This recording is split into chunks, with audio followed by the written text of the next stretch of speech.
All right, today we're tackling a huge question. It's one that gets debated in every boardroom, every late night coding session, you name it. We are going on a hunt for the single biggest reason why startups succeed. So this phrase right here, this is our starting point. It's a pretty bold claim, isn't it? It suggests there's just one factor that matters more than anything else. But is that even possible? It's almost like a riddle, right? And our job today is to solve it together. So, what's your first guess? Come on, what do you think it could be? A world-changing idea? A team of absolute rock stars? Maybe just a giant pile of cash? We're going to treat this like a real investigation, looking at all the angles to get to the bottom of this. Okay, so our investigation starts with what I like to call the usual suspects. These are the four big factors that almost everyone points to when they try to explain what makes a startup a massive hit.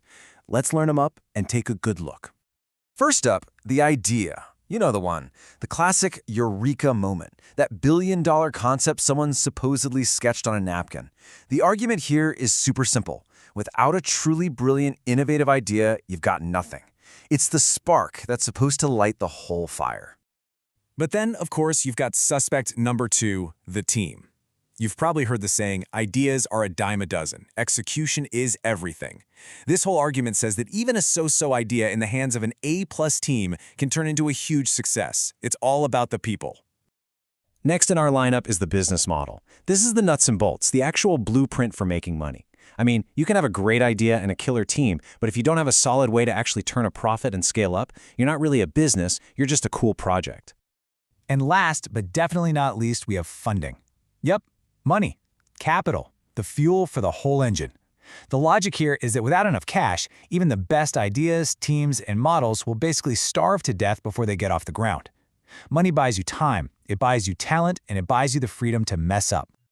So, there you have it, our four main suspects. But when you start to really look at them, you realize none of these things work alone.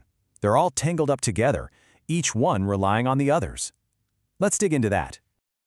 Just think about it for a second. Can you really build a successful company with just one of these? A fantastic idea with nobody to build it, an amazing team with no money to pay them, it just doesn't work, right?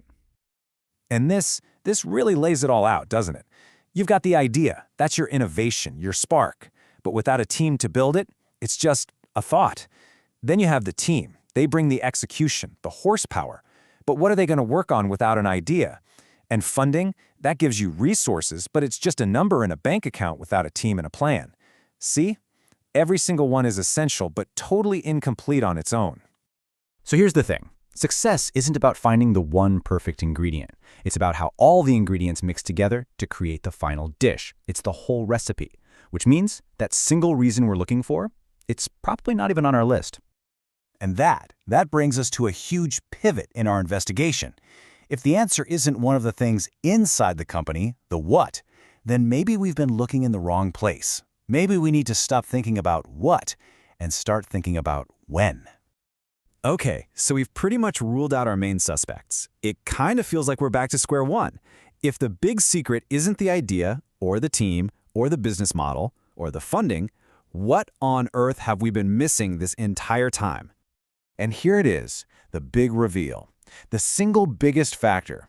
It might not be something inside the company at all, not something you can control. It's an external force. Timing. Being too early can be just as fatal as being too late. The world literally has to be ready for you. Let me put it this way. You've got all your whats, the idea, the team, the funding, but whether they actually work or not, that's all determined by the when. Is the market actually ready for your brilliant idea?